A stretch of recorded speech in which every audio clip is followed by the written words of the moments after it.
Ya, sebelum kita lanjutkan perbincangan dengan Gubernur Jawa Tengah Ganjar Pranowo, kami akan mengajak Anda untuk menyimak laporan terbaru dari rekan kami yang ada di Semarang, Jawa Tengah saat ini. Ada Danita Riyandini mengenai imbauan atau gerakan Jateng di rumah saja.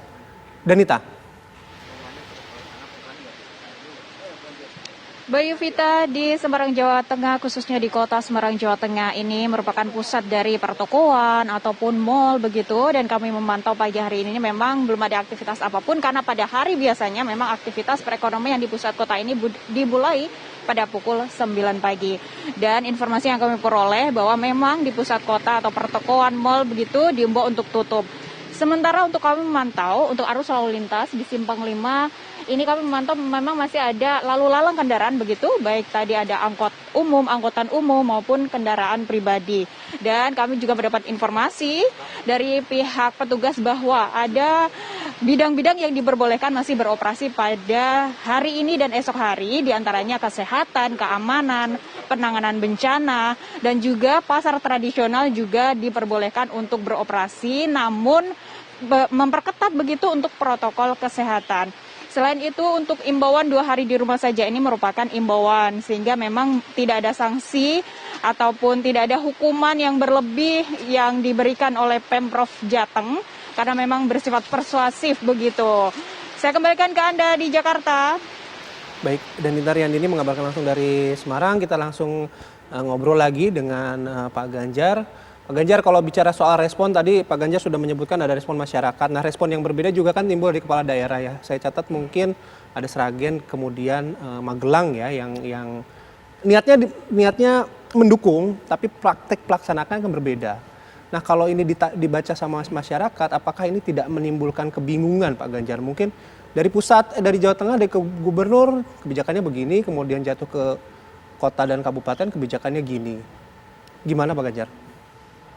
Ya, dalam prakteknya selalu ada respon yang berbeda-beda karena terjadi satu interaksi, terjadi satu negosiasi.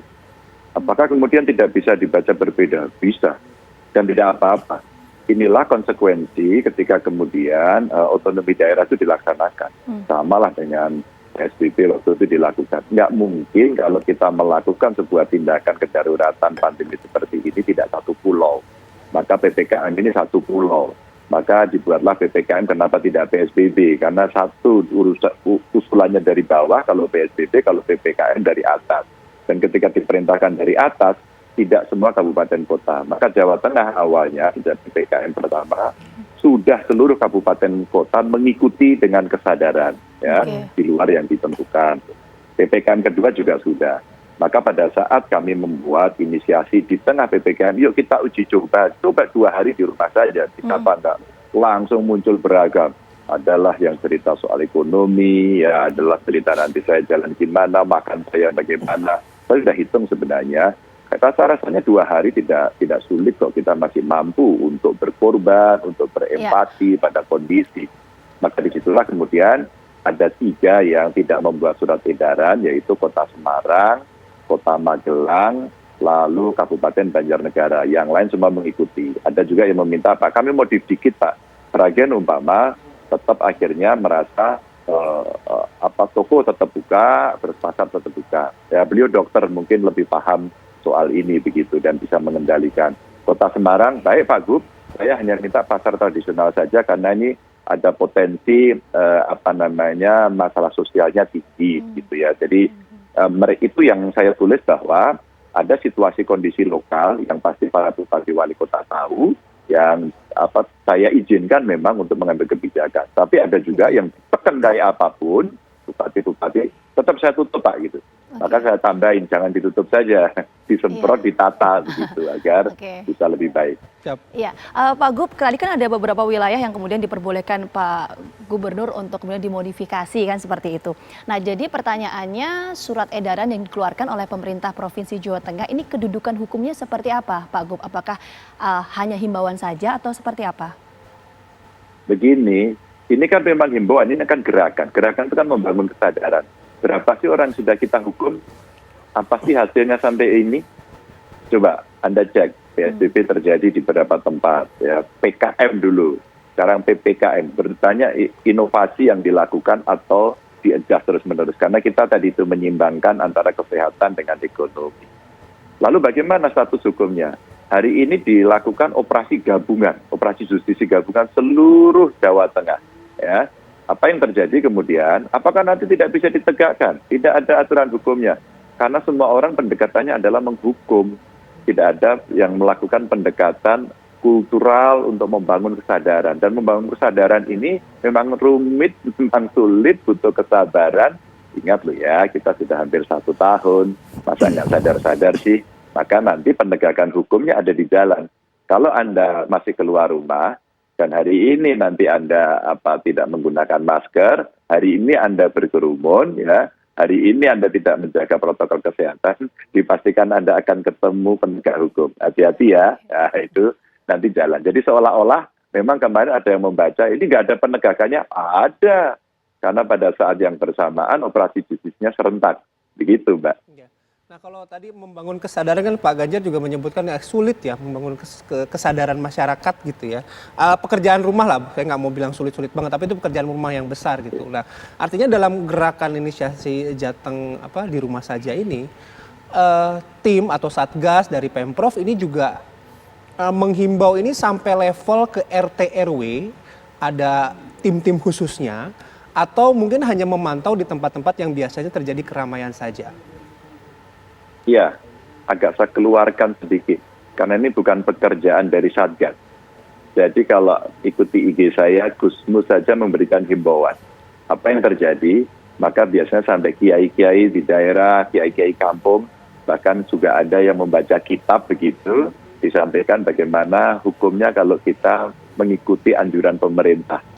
Efeknya dahsyat sekali sampai bawah. Ada pendeta yang menyampaikan, maka hari ini ada ibadah, maka ibadahnya dibuat sedikit saja, dan izin saya Pak Gub, saya tetap melakukan ibadah dengan luring, tapi sedikit boleh ya Pak? Oh boleh, yang lain kami daringkan, oh silahkan, jadi ibadahnya tidak terganggu. Lalu kades-kades mereka menyatakan, siap Pak Gubernur, saya akan turun. Lalu beberapa aktivis Joko Tonggo, ini program yang ada di masyarakat, Pak Gub kita hidupin lagi Pak Gub, kita akan bantu masyarakat yang ada di sana. Dan gerakan-gerakan itu muncul dengan cerita-cerita yang lain. Bahkan ya ada guyon-guyon, ada lucu-lucunya juga. Tuh kan nggak percaya, kemarin pada marah-marah. Hari ini hujan pasti pada nggak keluar rumah gitu kan. Seharian ini hujan betul ini. Jadi ada respon yang macam-macam lah begitu. Oke, Pak Ganjar, saya ingin menekankan sekali lagi Pak Ganjar. Jadi surat edaran ini tadi kan Pak Ganjar mengatakan bisa dikatakan ini memang sifatnya himbauan, tapi berarti semua kebijakan dikembalikan ke pemerintah daerahnya begitu ya Pak ya, setingkat kabupaten dan juga kota? Tidak. Jadi gini, saya akan mencoba membaca pertanyaan Anda, kan kira-kira arahnya ini nanti tidak punya wibawa gitu ya kira-kira, dan akan nggak jalan. Mall akhirnya tutup, Pak. Oke. Mall akhirnya tutup, ya, oke. Terus kemudian toko-toko modern tutup. Tempat wisata tutup. Ini mau saya pastikan dulu biar Anda kayaknya bimbang ini dengan saya gitu kan. Ini mempertegas saja Pak Ganjar dari apa yang Pak Ganjar sampaikan tadi. Jawaban saya biar lebih tegas juga. Oke, silakan Pak Ganjar. Saya tidak biar framingnya nanti kan ini akan ini dibawa apa enggak gitu.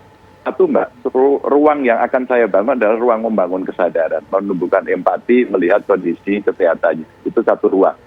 Terus kemudian ada orang yang melaksanakan. Dalam ini para kepala daerah. Pak Gubernur yang ini potensi konfliknya tinggi. Pak Gubernur yang ini tidak bisa karena nanti akses ekonominya nggak ada.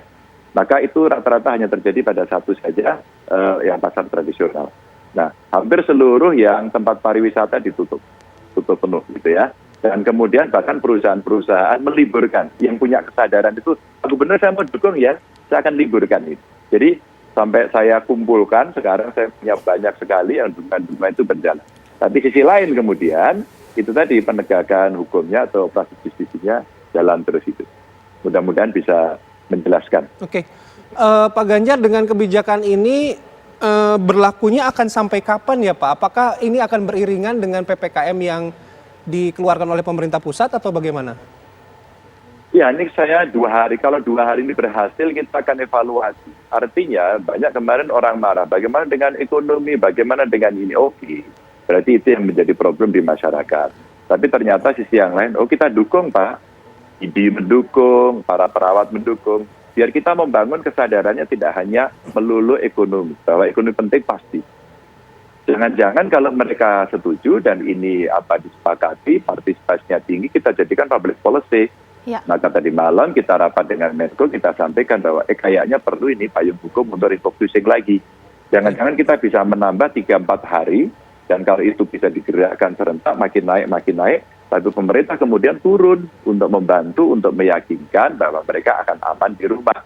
Jika itu terjadi, maka kita akan lebih cepat. Plus, vaksinnya kita percepat. Kalau vaksin bisa kita percepat, maka hasilnya bagus, karena kemarin para nakes kita, ternyata yang sudah divaksin, potensi terpaparnya langsung turun. Yang biasanya 200-an setiap minggu, sampai dengan detik kemarin itu 100-an, terus kemudian puluhan, dan sekarang 27. Minggu ketiga 27. Artinya kalau kemudian tempat-tempat yang sulit di level kabupaten seperti pasar itu ternyata, wah ini sulit Pak, kita pasti ada potensi bentrok, ekonominya nanti nggak jalan, udah itu aja divaksin duluan. Gitu. Oke, baik, sekali lagi terima kasih Pak Ganjar sudah meluangkan waktu dan memberikan informasinya pagi hari ini. Selamat beraktivitas kembali, semoga sehat selalu Pak Ganjar dan keluarga dan juga saudara-saudara kita di Jawa Tengah semuanya.